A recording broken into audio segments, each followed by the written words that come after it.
Salut tout le monde. Je me posais une question il y a quelque temps sur la notion du jugement. Comment condamner un acte, de quelle manière et surtout à quelles conditions. C'est une notion que l'on apprend très tôt, mais la remettre en question ne fait pas de mal. D'ailleurs, c'est ce que fait le cinéma parfois, et c'est pourquoi je vous ai préparé aujourd'hui une sélection de l'injustice.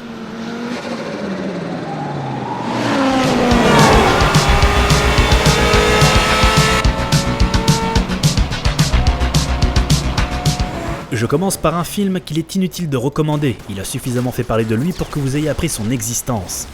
Kung Fury reprend assez bien tous les principes que je vais vous présenter durant cette sélection, ou presque. Et je me dois de vous prévenir, comme toujours, cette sélection va comporter de nombreux extraits de violence et parfois des contenus sexuels assez explicites. Je recommande aux plus sensibles d'être vigilants.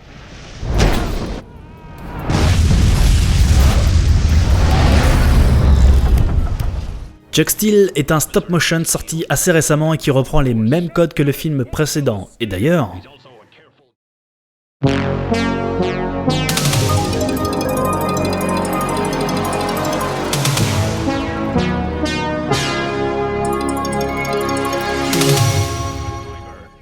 Je sais pas vous si vous avez la nostalgie des années 80, mais moi ce son ça me rappelle tellement de bons souvenirs. Chuck Steel est exactement le genre de flic qu'on aime. Il fonce tête baissée, il prend pas le temps de réfléchir à la casse et il a toujours de bonnes répliques. J'en profite pour vous recommander de suivre cette équipe de près si vous aimez ce genre de film, car il nous réserve un long métrage toujours avec le même personnage et ça a l'air d'être énorme. Hey, you busted. It hurts. And raging balls of steel justice. God admire him. Go fuck yourself. Ce court-métrage fait dans la simplicité avec un flic qui envoie chier la loi, ses supérieurs et tout le reste, parce qu'on lui a enlevé un être cher, et quand on vous prend ce qui compte le plus, et que vous êtes flic, qu'est-ce qui peut vous empêcher d'aller le chercher ?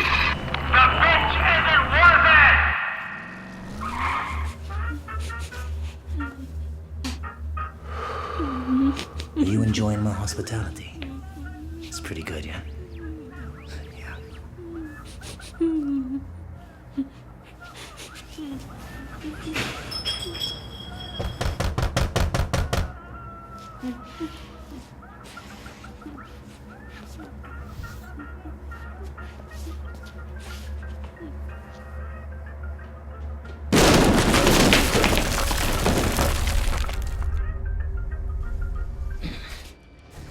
On perd pas le rythme avec une des figures les plus violentes de l'univers Marvel, le Punisher.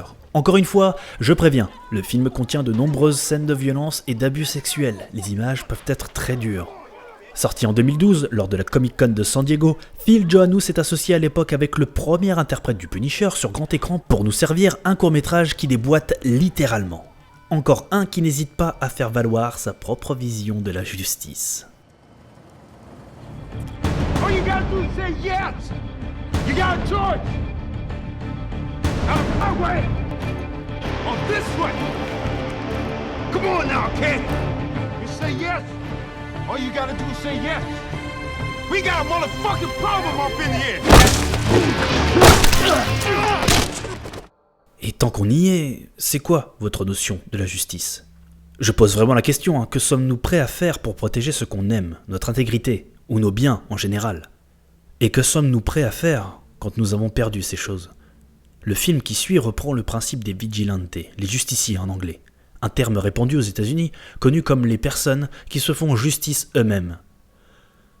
Je recommande aux plus sensibles de se mettre dans de bonnes conditions si vous voulez voir ce film, car ce ne sont pas tant les images que le sujet qui peut vous toucher.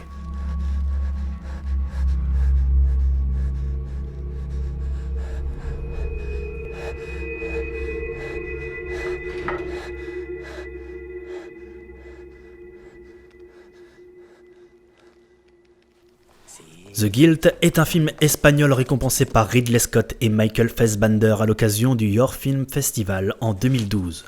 La thématique de cette sélection est toujours sur les renégats, les hors-la-loi, les justiciers, ceux qui ont besoin de s'affranchir des codes et des convenances pour avancer. Ça peut très bien être un individu classique qui aurait tout perdu d'un instant à l'autre, celui qu'on pourrait laisser faire s'il décidait de se venger. Jusqu'où seriez-vous prêt à aller pour prendre votre revanche ? Que seriez-vous prêt à perdre de plus ?